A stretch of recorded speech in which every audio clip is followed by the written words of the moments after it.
ETF index mutual funds నేర్చుకుని stock మార్కెట్లో రాణించాలనుకుంటున్నారా? వెంటనే ఈ నెంబర్కి కాల్ చేయండి. రూపారెడ్డి, నల్లగొండ రూపారెడ్డి స్కూల్ ప్రిన్సిపల్ యొక్క మర్డర్ కేసు ఏమైతే మిస్టరీ ఉందో అది వీడిపోయింది. అదే స్కూల్లో చదువుతున్న ఒక 14 ఏళ్ల కుర్రాడు ఈ మర్డర్ చేశాడు. దీనికి కారణం ఏమిటంటే అతను ఇదే పీలియా తాండా పుల్లింగ్ తాండా ఈ తాండాకి సంబంధించిన వ్యక్తి. సో ఇక్కడ ఇదే స్కూల్లో 10th క్లాస్ చదువుతున్నాడు. ఆయన 8th క్లాస్లోనేమో ఈ స్కూల్లో జాయిన్ కాబడ్డాడు. అయితే ఆ అబ్బాయి పేరు చెప్పకూడదు, ఐ నో హిస్ నేమ్. ఇక్కడ ఇదే స్కూల్లో చదువుతున్నాడు. ఇతను రాత్రిపూట ఆ స్కూల్లో జాయిన్ అయినప్పటి నుంచి కొంచెం అల్లరి చిల్లరగా తిరగడం, గంజాయి లాంటి దాన్ని కూడా వ్యసనానికి కూడా పాల్పడినాడు అంటున్నారు. ఏదేమైనా ఈ అబ్బాయి హాస్టల్లో ఉన్నాడు. అక్కడ హాస్టల్ ఉంది, అదేవిధంగా డే స్కాలర్ కూడా ఉంది. ఈ హాస్టల్లో ఈ వీళ్ళ సెక్షన్లో 31 మెంబర్స్, అక్కడ హాస్టల్లో 25 మెంబర్స్ ఉంటారు, డే స్కాలర్ 6 మెంబర్స్ ఉంటారు ఆ సెక్షన్లో. సో ఈ అబ్బాయి హాస్టల్లో ఉండి అల్లరి చిల్లర పనులు ఎక్కువ చేయటం, రాత్రిపూట సెల్ ఫోన్లలో అందరినీ చదువుకునే వాళ్ళని కూడా డిస్టర్బ్ చేయడం, ఇట్లాంటి తెలిస్తే ఒకసారి పిల్లలందరినీ కూడా వార్నింగ్ ఇచ్చారు. మీరు చదువుకోకుండా రాత్రిపూట అంటే వార్డెన్లు ఒకసారి 2 సార్లు వచ్చి చెక్ చేసిపోతారు, చదువుకోమంటారు.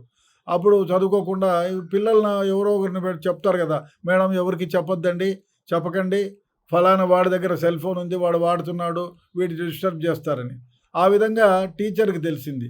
అక్కడ రూపారెడ్డి గారితో పాటు కూడా రాణిరెడ్డి గారు, వీళ్ళిద్దరూ 25 ఇయర్స్గా పార్ట్నర్లుగా అదే స్కూల్లో టీచర్లుగా పనిచేస్తారు. రాణిరెడ్డి గారికి తెలిసింది, రూపారెడ్డి గారికి చెప్పారు. చెప్పిన తర్వాత రాణిరెడ్డి ఒకసారి హెచ్చరించారు అక్కడికి వెళ్ళి పిల్లల్ని. రూపారెడ్డి కూడా హెచ్చరించారు, ఏమిటి ఈ విధంగా రాత్రిపూట సెల్ ఫోన్లు తీసుకొని తోటి విద్యార్థులను చేయకుండా పోతున్నారని చెప్పి చెక్ చేస్తే దొరకలేదు.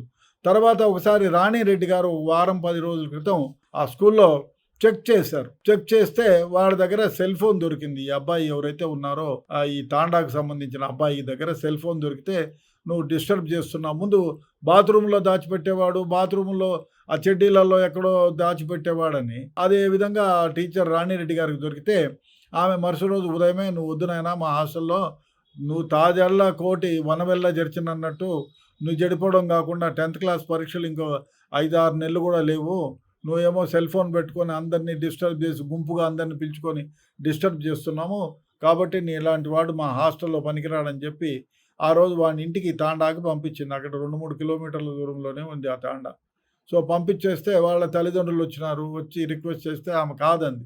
వద్దు, వాడు చెడిపోయింది కాకుండా వేరే వాళ్ళని చెడగొడుతున్నారంటే రూపారెడ్డిని పోయి చాలాసార్లు హెచ్చరిస్తే వాళ్ళు సరేనని చెప్పి సరేనంది ఆమె. రూపారెడ్డి గారు సరేలే, ఈ 4 రోజులే కదా అని ఈ 4-5 నెలల కోసం ఎందుకు వాడి జీవితం పాడు చేయాలా, ముందు డే స్కాలర్గా ఉన్నాడు, ఒక 5-6 రోజులు డే స్కాలర్గానే వచ్చినాడు. తర్వాత వీళ్ళు రిక్వెస్ట్ చేసిన తర్వాత ఆయన హాస్టల్లో పెట్టారు. హాస్టల్లో పెడితే హాస్టల్లో ఉన్నాడు. సో హాస్టల్లో ఉండి చదువుకుంటాం. మళ్ళీ వాడు ఫోను తల్లిదండ్రుల దగ్గర నుంచి వాడి ఫోను తల్లిదండ్రులు లాక్కున్నట్టుంది, హాస్టల్లోకి లేకుండా. వీడికి ఇదైపోయింది, నా ఫోన్ లాక్కున్నారు, ప్రిన్సిపల్ నా ఫోన్ను ఇది చేశారని. అదేవిధంగా రూపారెడ్డి గారు సాయంత్రం 5:30 అయితే వాళ్ళ స్నేహితురాలతో కలిసి అక్కడ లోకల్గా వాకింగ్ చేస్తారు. ఆ వాకింగ్ చేసే సందర్భంలో వీడు ఈ రూపారెడ్డిని చంపిన ముద్దాయి అబ్బాయి ఎవరైతే ఉన్నారో వీడు ఆ రోజు బంగాకో లేకపోతే సిగరెట్లలో బంగా కూల్చుకొని ఏదో తాగుతున్నాడు. తాగితే ఈమె కంటపడితే ఈమె వీడియో రికార్డింగ్ చేసిందని, అదేవిధంగా మందలించిందని, ఏమరా నువ్వు ఈ విధంగా ఇక్కడికి వచ్చి హాస్టల్లో నుంచి లేకుండా ఇక్కడికి వచ్చి సిగరెట్ తాగుతా కూర్చున్నామని చెప్పి తిట్టింది, రికార్డింగ్ చేసింది. అదంతా అయిన తర్వాత వాడు అది మనసులో పెట్టుకుని ఎట్లయినా ఈమెను చంపేయాలనో లేకపోతే అదే కాకుండా ఇది గమనించినాడు వాడు.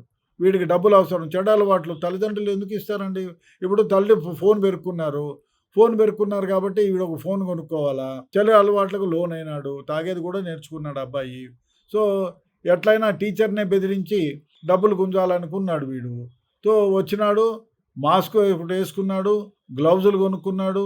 తర్వాత పక్కన స్టూడెంట్లకు కూడా ఎవరికో వాని ఫ్రెండ్కి ఇంకోటికి వంశీనో ఏమో అంటారు, మరి తెలీదు, పేర్లు చెప్పకూడదు కాబట్టి వాడికి మాట్లాడుకొని వచ్చినాడు. వచ్చి స్కూల్ యూనిఫారం ఆమె ఇంటికి ఒక 200-300 గజాల దూరంలో స్కూల్ యూనిఫారం ఇప్పేసినాడు చెట్లలో. మామూలు షర్ట్ వేసుకున్నాడు, ఎర్ర షర్ట్ వేసుకున్నాడు, చేతికి గ్లౌజులు వేసుకున్నాడు, కత్తిను ఆ తర్వాత ఆక్సాల్ బేడి తీసుకొని వెనకాల నుంచి కాంపౌండ్ వాళ్ళకి లోపలికి వచ్చాడు. లోపలికి వచ్చి ఈమెను చేసి బెదిరించినాడు, నీ దగ్గర ఉండే డబ్బులు ఇవ్వు అని. బెదిరిస్తే నేనెందుకు ఇవ్వాలని ఆమె వాగ్వాదం చేసింది. పోరా వెధవ నేనెందుకు ఇస్తాను ఏదో అనింది. అంటే ఏదో పెనుగులాడినట్టుంది. ఆ టైంలో వీడు మాస్క్ తగిలిపోతే ఈమె గుర్తుపట్టింది. వెధవ నువ్వారా అని చెప్పి ఆమె నువ్వా నన్ను ఇక్కడికి వచ్చి డబ్బులు డిమాండ్ చేస్తావా, నీ సంగతి ఏదో చూడాలని, టీచర్ కదా ప్రిన్సిపల్ ఆ మాట గట్టిగానే అంటూ వాడు నా ఐడెంటిటీ బయటపడిపోయింది, ఈమె బతికితే ఇదైపోతుంది కాబట్టి ఈమెను ఎట్లయినా చంపాలని తన దగ్గర ఉన్న కత్తి తీసుకొని ఇష్టానుసారం పొడిచి చంపినాడు. పొడిచి చంపి ఆమె బ్యాగులో ఉన్న 2,20,000 రూపాయలు తీసుకున్నాడు. ఆ తర్వాత ఆమె ఫోన్లో వీడు సిగరెట్ తాగేది రికార్డ్ చేసింది కదా, సో అది ఉంది.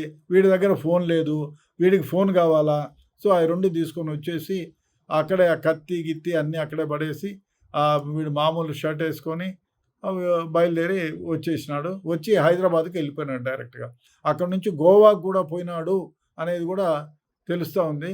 ఆ గోవాకు పోయిన తర్వాత ఆ గోవాలో జల్సా చేసి హైదరాబాద్కి వచ్చినారని ఈ లోపల పోలీసులు ఇన్వెస్టిగేషన్ చేస్తూ చూస్తున్నారు. ఎవరెవరు పాత విద్యార్థులు ఇటువంటి వాళ్ళు, కొత్త విద్యార్థులు ఎవరు ఆ రోజు నుంచి స్కూల్కి రాలేదు అనే దాన్ని బట్టి ఫిల్టర్ చేస్తే వీడు స్కూల్కి రావడంలా, మర్డర్ అయినప్పటి నుంచి స్కూల్కి రావడంలా, ఆ రోజు ఉదయం నుంచి వాళ్ళల్లో ప్రవేశపెట్టగలిగితే డెఫినెట్గా వాళ్ళ మైండ్లో పైన ఆ ప్రభావం ఉండి ఇటువంటి ఘోరమైనటువంటి తప్పిదాలు నేరాలు చేయకుండా ఉంటారు. లేకపోతే ఈ ఎథిక్స్ మారల్స్ గురించి చెప్పకపోతే పిల్లలు ఈ విధమైనటువంటి ప్రవర్తనలు కలిగి చెడ్డ అలవాట్లకు లోనై తమ జీవితాలను నాశనం చేసుకుంటారు.